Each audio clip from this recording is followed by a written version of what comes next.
नमस्कार। किसान आंदोलन का आज 15वां दिन है। कृषि मंत्री नरेंद्र तोमर ने अब से कुछ देर पहले प्रेस कॉन्फ्रेंस करके विस्तार से सरकार का रुख और किसानों के साथ गतिरोध खत्म करने के प्रयासों को सामने रखा है।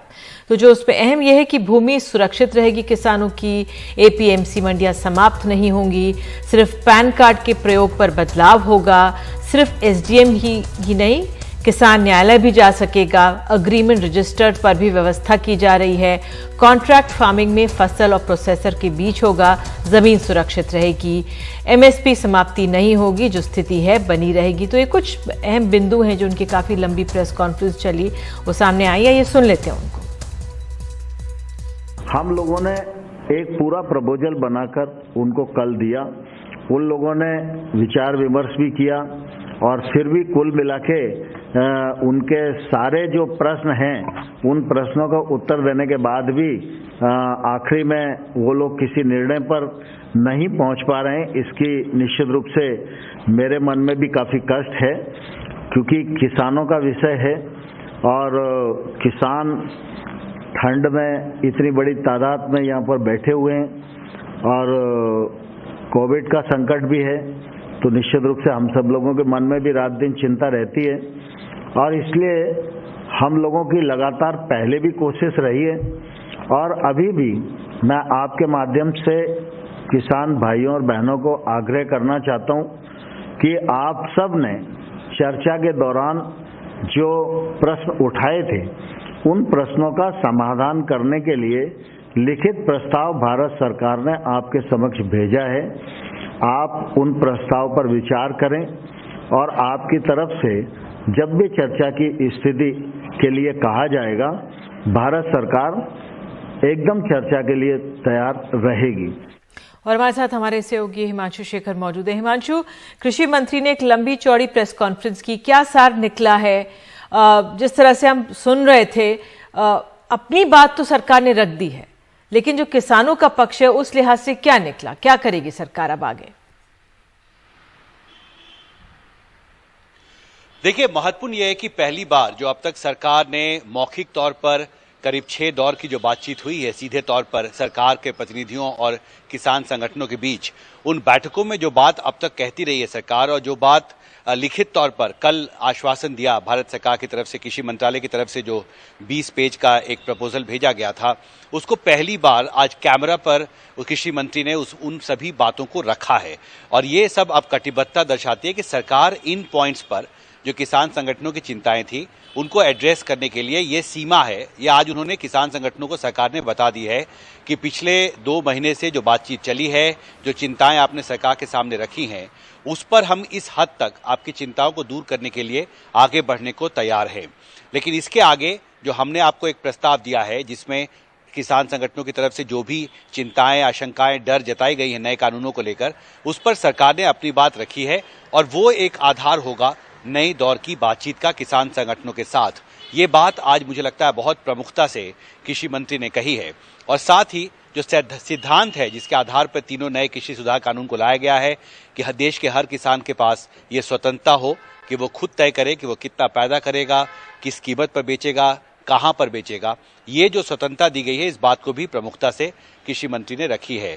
कृषि जो नई इलेक्ट्रिसिटी बिल है, इसको लेकर जो चिंता थी, इस पर भी कहा गया कि किसानों को जो बिजली सब्सिडी मिलती है वो मौजूदा व्यवस्था बहाल रहेगी। तो सरकार ने अपनी तरफ से अपनी बात पहली बार ऑन कैमरा देश के सामने रखी है कि किसानों के साथ जो बातचीत चली है, जो मांगे किसानों की हैं, वो किस हद तक वो मानने को तैयार है। लेकिन तीनों किसान नए कानूनों को वापस लेने की जो मांग है वो सरकार को मान्य नहीं है। ये मैसेज भी आज उन्होंने किसान संगठनों को भी दिया है और देश के सामने भी रखा है। बिल्कुल हिमांशु, हम आपके पास आगे भी आते रहेंगे। तो जो ये कृषि कानून सरकार ला रही है, वाकई में क्या हमारे समूचे देश का जो किसान है वो इससे खुशहाल होगा? क्या वो विकास कर पाएगा? क्योंकि जो ग्रीन रेवोल्यूशन है पंजाब और हरियाणा में आया, तो वहां का किसान एमएसपी का सबसे ज्यादा फायदा भी यहाँ पर होता है। लेकिन क्या ये वो समय आ गया है जो हमारे पूरे देश का जो किसान है उसको भी एक मूलभूत मजबूत ढांचा मिले जिस पे वो प्रगति कर सके? तो क्या ये कृषि जो सुधार है, कानून है, क्या ये उनको भी फायदा पहुंचाएंगे? ये एक बड़ा सवाल है हमारे किसानों के सामने।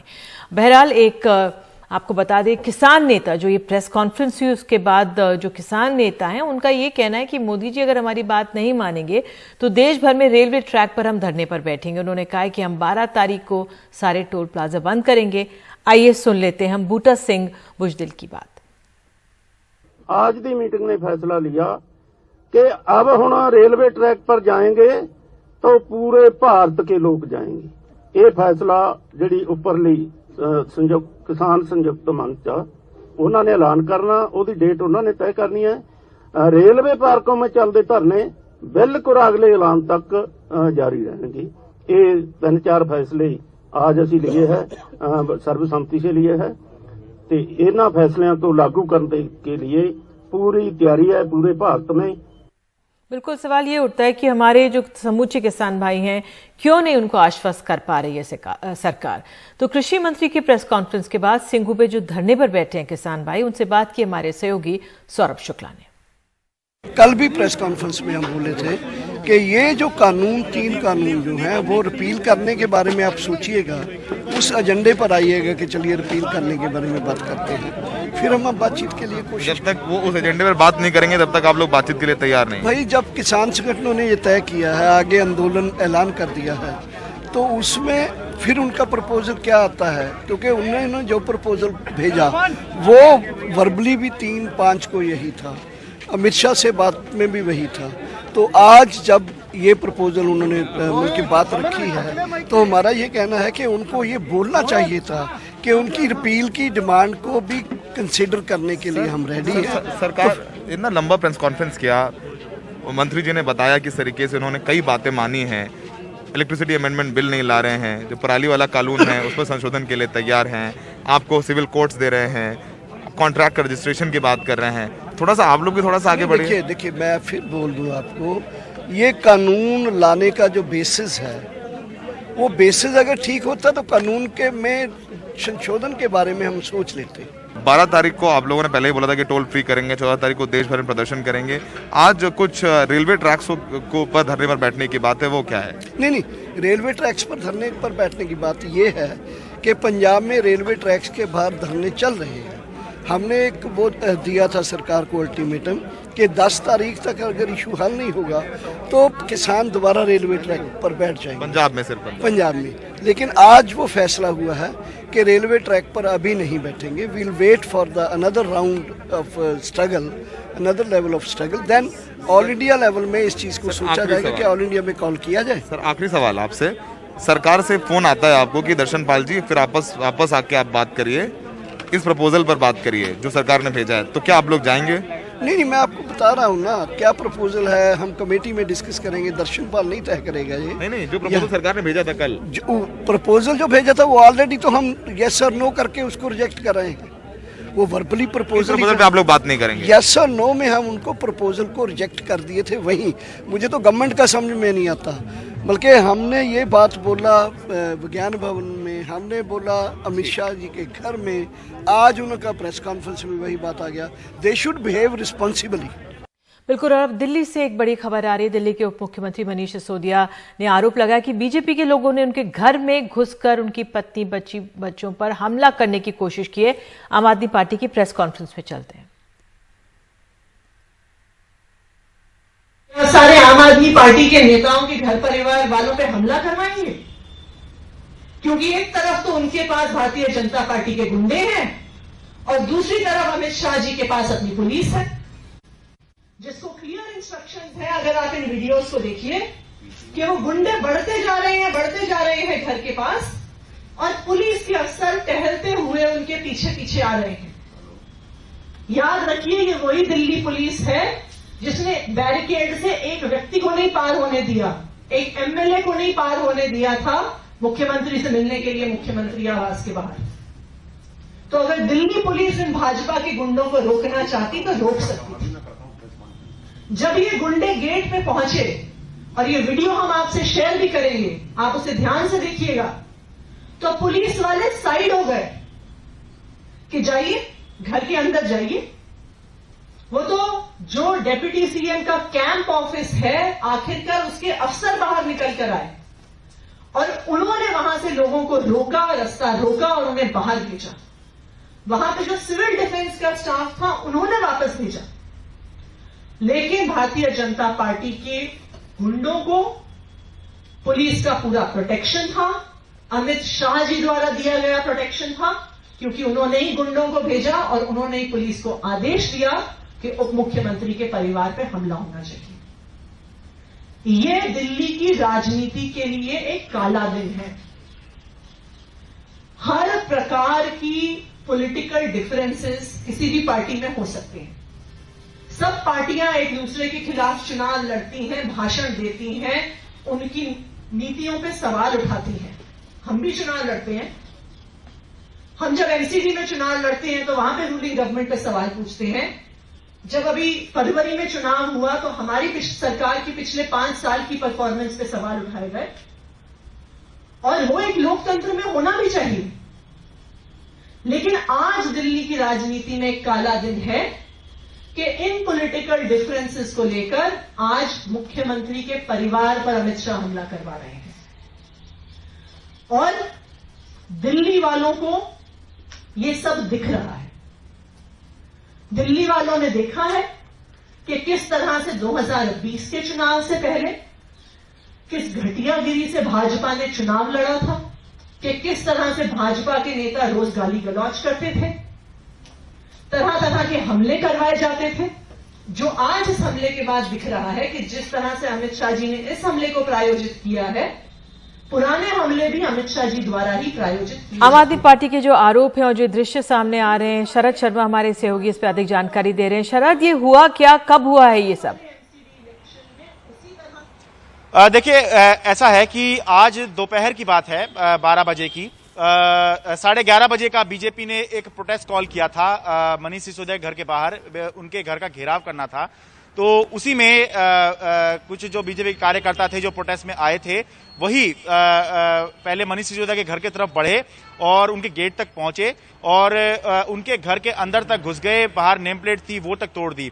वैसे अगर हम ऐसे देखेंगे तो हमें दिखाई देगा कि ये कुछ नहीं हुआ है, केवल घर के अंदर घुसे हैं। लेकिन अगर आप किसी के घर प्रोटेस्ट करते हैं, मंत्री के घर पे, तो पुलिस की ये जिम्मेदारी होती है, क्योंकि अचानक हुआ प्रोटेस्ट नहीं है, ये बाकायदा प्लान प्रोटेस्ट था। मीडिया को इन्विटेशन था 11:30 बजे के लिए। तो इसमें जो जिम्मेदारी थी पुलिस की वो ये थी कि मनीष सिसोदिया डिप्टी सीएम के घर के इर्द गिर्द बैरिकेडिंग की जाए, जिससे कि जो प्रदर्शनकारी है वो घर के आसपास तक ना आ सकें। लेकिन वीडियो में साफ दिखाई दे रहा है कि आप बैरिकेडिंग तो छोड़िए, घर के आसपास छोड़िए, गेट खोलकर घर के अंदर तक प्रदर्शनकारी घुस गए। तो इसीलिए अब आम आदमी पार्टी जो है वो हमलावर है। मनीष सिसोदिया ने कहा है कि अमित शाह इस तरह से निपटवाने की कोशिश कर रहे हैं, सीधा हमला जो है अमित शाह पे कर रहे हैं। 6 लोगों को गिरफ्तार जरूर किया गया है इस मामले में, लेकिन उनके ऊपर ट्रेसपासिंग की धारा लगाई गई है।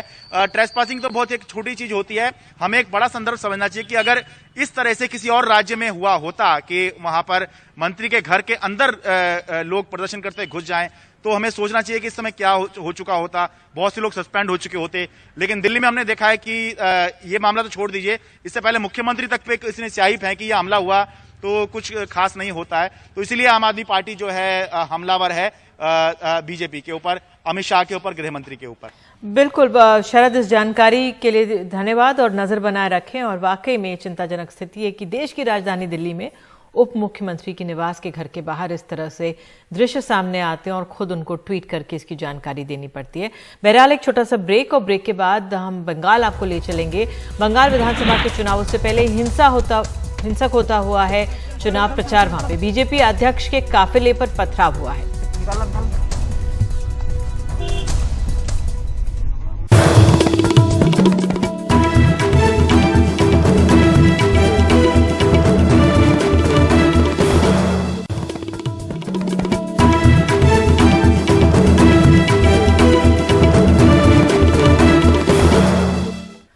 और अब खबर है पश्चिम बंगाल से। यहाँ के हालात पर देखते हुए गृह मंत्रालय ने बंगाल में कानून व्यवस्था पर राज्यपाल से रिपोर्ट मांगी है। गौरतलब है कि पश्चिम बंगाल में बीजेपी अध्यक्ष जेपी नड्डा और राज्य प्रभारी कैलाश विजयवर्गीय के काफिले पर हमले की आलोचना हो रही है। यहाँ पर इसमें पत्थर बरसाए गए। बीजेपी ने ममता बनर्जी सरकार पर सीधे सीधे इस पर निशाना साधा है। गृह मंत्री अमित शाह ने इससे पहले कहा कि बंगाल सरकार को इस प्रायोजित हिंसा के लिए जनता को जवाब देना होगा। तो तो ममता सरकार खुद बीजेपी पर ही आरोप लगा रही है। आपको बता दें, अगले साल पश्चिम बंगाल में विधानसभा चुनाव होने हैं और इस पर ज्यादा जानकारी दे रही है हमारी वरिष्ठ सहयोगी मोनादीपा बनर्जी। मिस्टर जेपी नड्डा का कॉन्वॉय जा रहा था रेडियो स्टेशन ग्राउंड। ये है डायमंड हार्बर पार्लियामेंट्री कॉन्स्टिट्यूएंसी में, जो कोलकाता से 65 किलोमीटर दूर है। 12 साढ़े 12 बजे के करीब शीराकोल मोड़ बोल के एक जगह है। रास्ता वहाँ पे काफी नैरो है। वहाँ पे जाते वक्त कॉन्वॉय पर पथराव शुरू हुआ।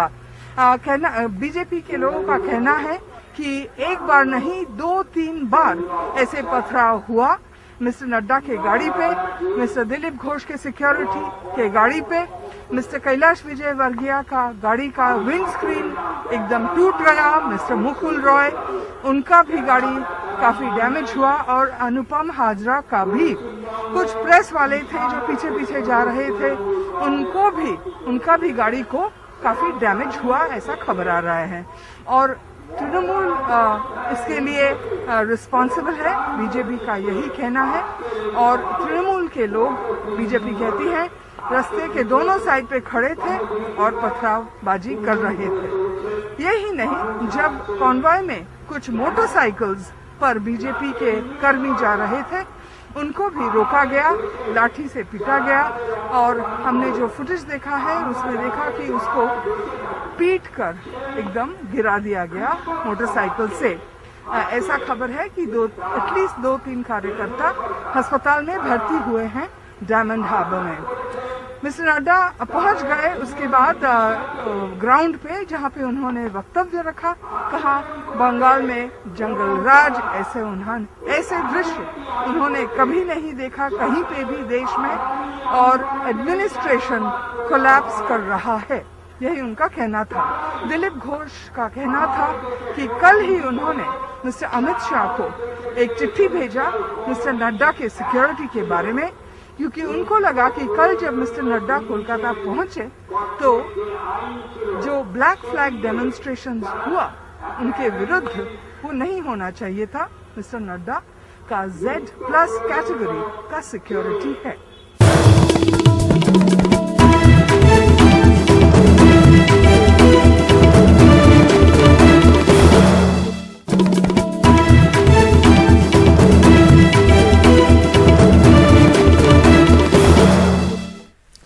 उत्तर प्रदेश में जो नया धर्मांतरण कानून बना है उसके दुरुपयोग के आरोप बढ़ते जा रहे हैं। ताजा मामला मुरादाबाद का है, जहां एक शख्स को गिरफ्तार किया गया है, जबकि उसकी पत्नी का कहना है कि उनकी शादी कुछ महीने पहले हो चुकी है। पति पत्नी शादी रजिस्टर के लिए कोर्ट गए हुए थे। हैरानी की बात यह है कि थाने के भीतर बजरंग दल के कार्यकर्ता उनकी पत्नी से धक्का मुक्की करते रहे और पुलिस ने कोई कार्रवाई नहीं की, क्योंकि उनको कोई शिकायत नहीं मिली। हमें तो डीएम साहब की परमिशन दिखा दे धर्म परिवर्तन करने की। क्या है इसमें, कहाँ है धर्मांतरण? अब ये मर्जी ना जाती है, जो 1 महीने पहले परमिशन डीएम साहब से लेनी पड़ेगी। कानून पढ़ाना पड़ा जो बनाए हो, ये तुम जैसों के लिए बनाना पड़ा है। ये स्तब्ध कर देने वाला वीडियो अब वायरल हो चुका है। मुरादाबाद के एक पुलिस स्टेशन में बजरंग दल के कार्यकर्ता एक युवा महिला से धक्का मुक्की कर रहे हैं, इसलिए कि उसने अपनी शादी को रजिस्टर्ड कराने की कोशिश की। वजह उसके पति मुस्लिम है और वो एक हिंदू है जिसने इस्लाम कबूल कर लिया है। कुछ ही घंटे बाद पुलिस ने यूपी के नए धर्मांतरण विरोधी कानून के तहत उसके शौहर और उनके भाई को गिरफ्तार कर लिया। इस कानून के तहत धर्मांतरण के लिए 2 महीने पहले ही इजाजत लेनी होगी। ये सब इस बात के बावजूद हुआ कि महिला बता रही है कि कई महीने पहले उसने अपनी मर्जी से इस्लाम कबूल किया है और शादी की है। 24 जुलाई में शादी करी थी। अच्छा, ठीक है जी। 24 जुलाई है, ठीक है। कितना टाइम हो गया इसको? 5 महीना चल रहा है शादी को। 5 महीने चल रहा है। अच्छा, तो आज कहाँ आए थे आप? आज कांट में कहाँ आए थे? घर पे नहीं, आज नहीं, 3-4 महीने से रैली में थे यहाँ पे। यहीं पे रैली कांट में जी। 3-4 महीने से? कौन सा मोहल्ला था? और नाम क्या आपके जो जिसके साथ आपने कराई कोर्ट मैरिज किया? राशिद नाम। अपनी मर्जी से करी शादी? अपनी मर्जी से करी है। बालिग हूँ, 22 साल की हूँ। पुलिस का कहना है कि उन्हें गिरफ्तारी करनी पड़ी क्योंकि लड़की की मां ने शिकायत लिखाई थी। ये जो आप पूछना चाह रहे हैं कांट थाने से संबंधित मामला है। ये कन्वर्जन से रिलेटेड था, जिसमें जो लड़की हैं उनकी मदर ने एक तहरीर थाने पे दिया था कि उनका धर्म परिवर्तन कराया गया है कुछ 2 लोगों के द्वारा, और वो जो 2 लोग थे वो मौके पर आए भी थे, साथ में उनको वो लेकर के आए थे। हमने जो पड़ताल की उसमें कई सारे कॉन्ट्रडिक्शन सामने आए। सबसे बड़ी बात ये थी कि महिला की शादी और धर्म परिवर्तन जुलाई में हुआ था, यानी यूपी के धर्म परिवर्तन के खिलाफ आए कानून से 4 महीने पहले। शौहर के परिवार ने निकाहनामे की अनुदित कॉपियां दिखाई। लड़के के पड़ोसी भी उसकी बात को सही बता रहे हैं। नहीं, खुश रहते थे दोनों। अच्छा। कोई दिक्कत वाली बात नहीं थी। अच्छा। कोई परेशानी नहीं। उनको वो लोग कहती थी उनके साथ ही रहूंगी मैं, तो देहरादून से यहाँ आ गई मैं तो यहीं रहूंगी। अच्छा, ये कब से थे यहाँ पे? इन्हें लगभग 5 महीना करीब हो गए यहाँ रहते हुए। इस मामले में और ज्यादा एक दूसरे को काटती बातें सामने आ रही हैं। मां की एफआईआर में लिखा गया है कि लड़की को 1 हफ्ते पहले ले जाया गया, जबकि जब उन्होंने उनसे बात की तो उन्होंने कहा कि उनकी बेटी 2 हफ्ते से पहले से गई हुई है। बेटी के साथ एक राशि नाम का लड़का था। मेरी बेटी वहाँ पढ़ती थी, मौसी के घर पर रहेगा। भैल ऑफिस ला कर ले गया, देहरादून पढ़ती थी। फिर वो भैल ऑफिस ला कर ले गया, फिर वो कांट आ गए। आपकी बेटी कब लापता हुई थी? वो सब हो गया 15-20 दिन। परिवार का दावा है कि उन्होंने दंपत्ति को खोज निकाला, जबकि बजरंग दल का बयान कुछ और है। बजरंग दल के लोग कहते हैं कि उन्होंने इन दोनों को तब पकड़ा जब वो अपनी शादी की रजिस्ट्रेशन कराने गए थे। मैम 5 तारीख को हमें सूचना मिली थी कि एक मुस्लिम लड़का है और एक हिंदू लड़की है। वो अपना धर्म परिवर्तन करके जो है शादी करना चाह रहे हैं। तो हम लोग वहाँ पर गए, हमने देखा ये चीज़ सच है, तो हमने पुलिस को बुलवाया, सूचना दी पुलिस को। दरअसल परिवार भी मानता है कि बजरंग दल के लोगों ने ही उन्हें सतर्क किया। हमें बजरंग दल वालों से पता चला, वे हमें गाड़ी से रात को लेने आए, हम गाड़ी पे गए वहाँ उनके साथ। लेकिन बजरंग दल वाले इस सवाल से बचते नजर आए कि उन्होंने कैसे इन दोनों को खोज निकाला। हो गया? देखिए, मैंने आपसे पहले ही बताया, ये चीज़ हमारा एक अपना खुफिया तंत्र है जो इस चीज़ पर कुछ कार्य करते, लेकिन वो सामने नहीं आएंगे कभी भी।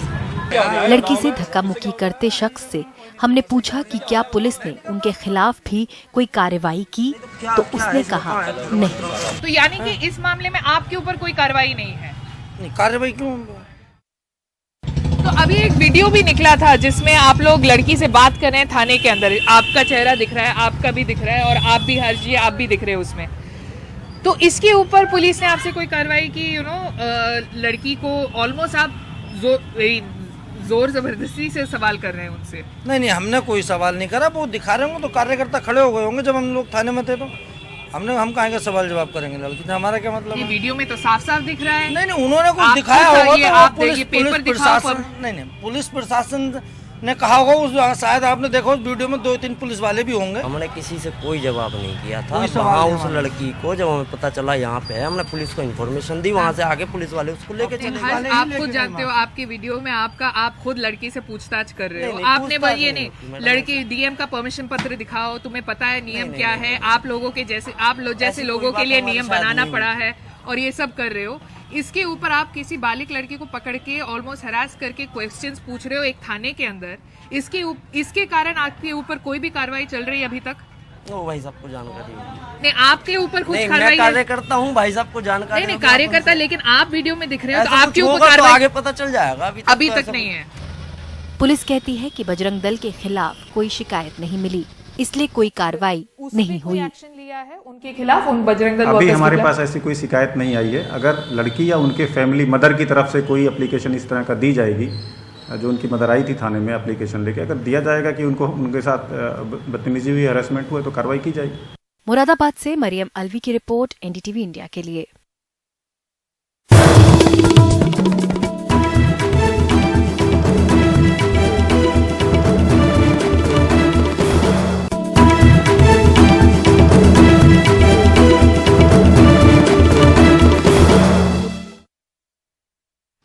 तो जम्मू कश्मीर में आज 5वें दौर के 37 डीडीसी यानी डिस्ट्रिक्ट डेवलपमेंट काउंसिल चुनाव क्षेत्रों में वोटिंग हो रही है। इनमें 17 कश्मीर डिवीजन के और 20 जम्मू डिवीजन से हैं। कश्मीर में 155 उम्मीदवार हैं, जिनमें 30 महिलाएं हैं। जम्मू में 144 उम्मीदवार हैं, जिनमें 40 महिलाएं हैं। आपको बता दें, यहां पर पंच और सरपंच के लिए भी चुनाव हो रहा है।